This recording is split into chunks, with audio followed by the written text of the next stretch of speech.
Karena alatnya ini dipasang di dalam rahim, jadinya banyak banget ibu-ibu yang khawatir sama alat ini. Bu Bidan, emangnya aman ya dimasukin alat ke dalam rahim gitu? Emang gak bakal busuk di dalam rahim? Atau emang gak bakal nembus ke jantung gitu atau ke paru-paru?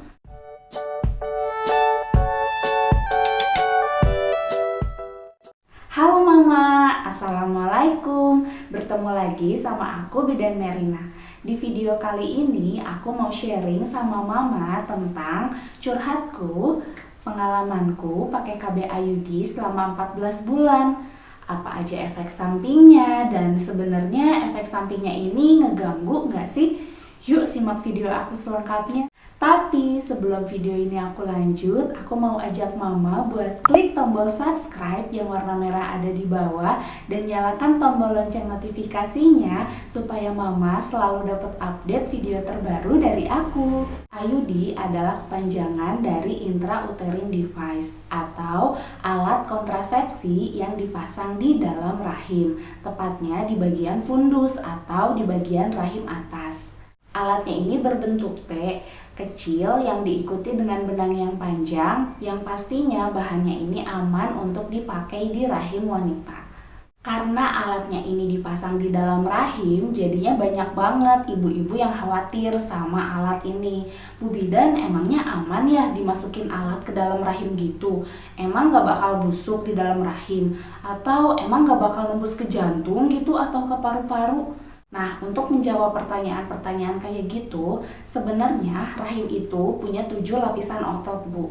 Jadi, nggak mungkin ujuk-ujuk si alat T-nya ini bisa nembus ke jantung atau nembus ke paru-paru. Karena 7 lapisan otot yang harus ditembus. Kalaupun si alat T ini nembus ke jantung dan paru-paru, sebelum tembus ke jantung dan paru-paru, pasti ibu-ibu pingsan duluan karena shock anafilaktik atau kesakitan hebat.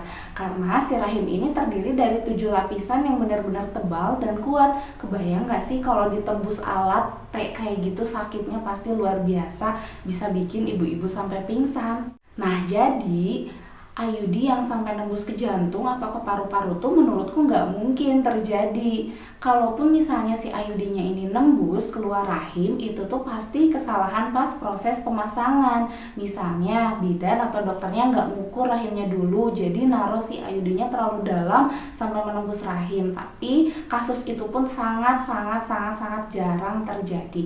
Jadi mitos-mitos yang bilang IUD itu bisa nembus ke jantung atau ke paru-paru itu salah besar ya, gak mungkin terjadi.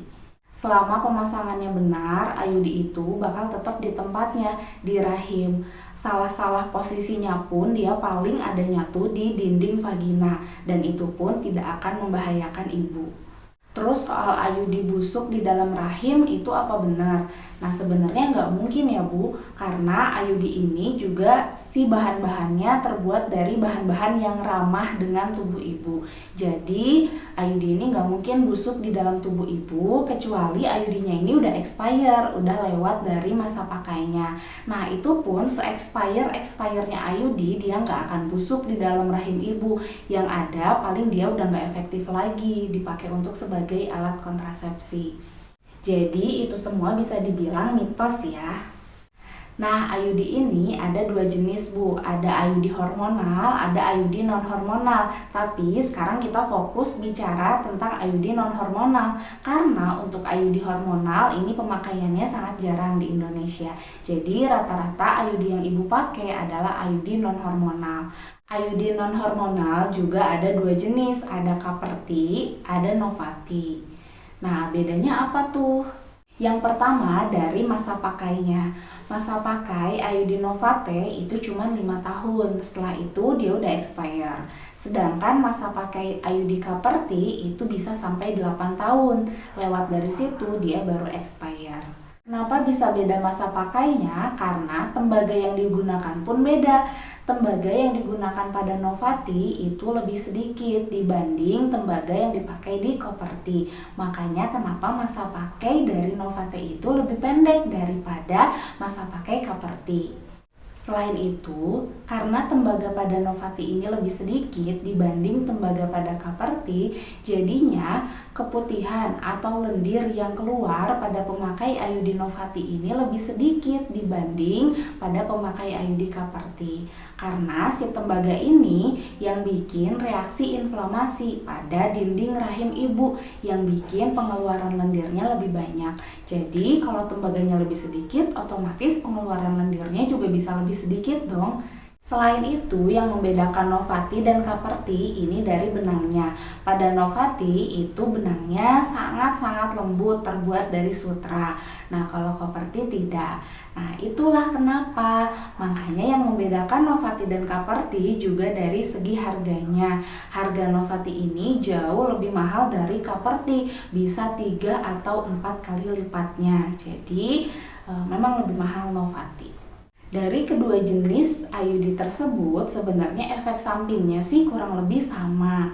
Yang pertama yaitu keputihan, karena kan si tembaga pada IUD-nya ini bisa bereaksi terhadap dinding rahim. Nah, itu menyebabkan lendirnya keluar lebih banyak, keputihannya akan lebih banyak. Nah, selama ibu menjaga kebersihan, keputihannya ini tidak akan menjadi keputihan yang berbahaya. Keputihan berbahaya itu kalau keputihannya sampai hijau, gatal, berbau. Nah, selama kebersihan vaginanya dijaga, insya Allah keputihannya bakal tetap aman, gak membahayakan.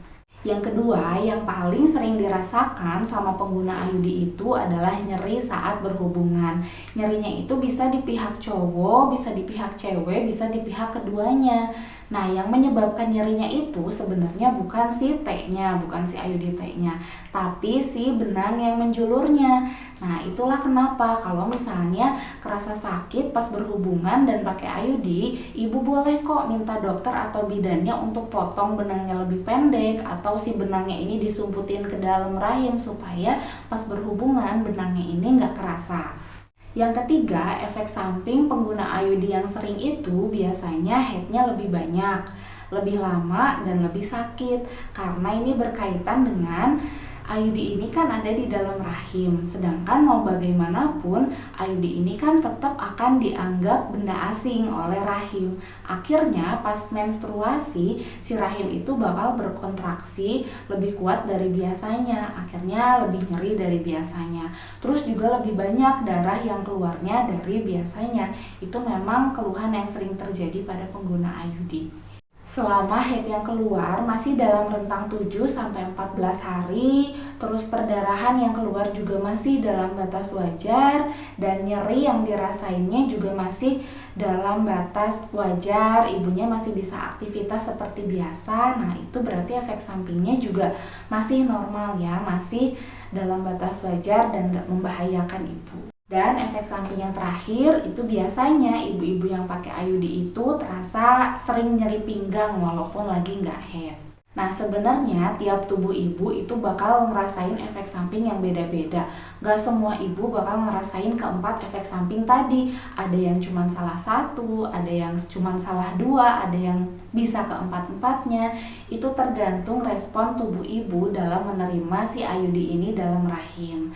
Nah, efek samping apa aja sih kalau yang aku rasain selama 14 bulan aku pakai IUD?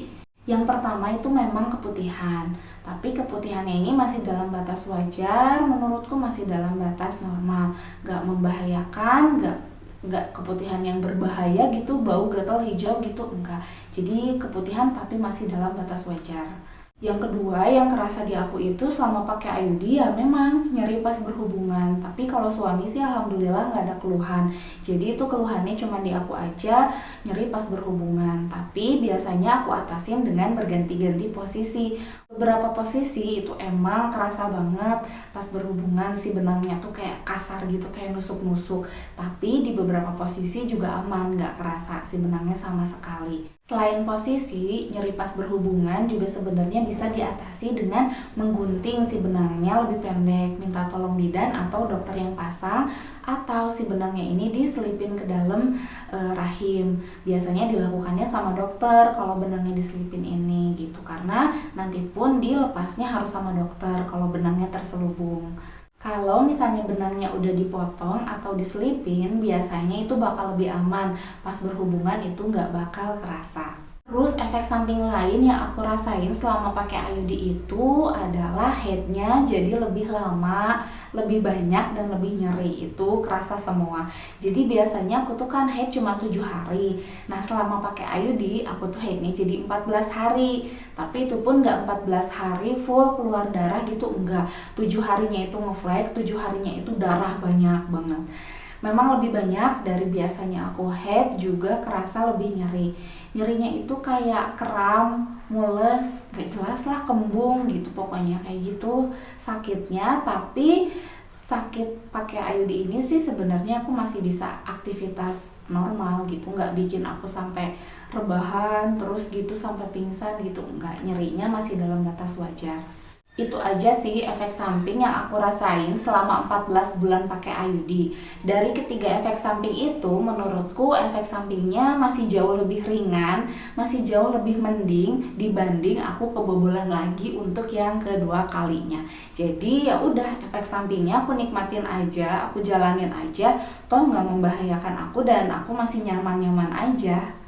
Terus beberapa temanku juga ada yang cerita nih pakai IUD terus hamil. Emang mungkin ya pakai IUD terus hamil? Mungkin banget, selama ibu masih punya suami di rumah itu mungkin hamil walaupun pakai KB apapun. Karena KB ini nggak ada yang mencegah 100% ya Bu. Jadi KB ini hanya menjarakan kehamilan dan efektivitasnya itu cuman paling maksimal itu sampai 95%, gak ada yang sampai 100%. Jadi kemungkinan hamil tetap ada walau sangat kecil. Terus kenapa sih kok masih bisa hamil udah pakai IUD? Yang pertama karena takdir.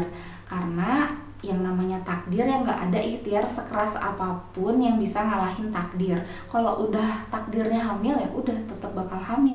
Yang kedua bisa jadi posisinya ini nyengsol, geser, atau malah turun, atau malah keluar bareng pas mama mens. Nah jadi memang menurutku untuk pengguna IUD ini wajib setahun sekali kontrol ke dokter untuk di USG, untuk dilihat posisi IUD-nya ini apa pada tempatnya atau enggak.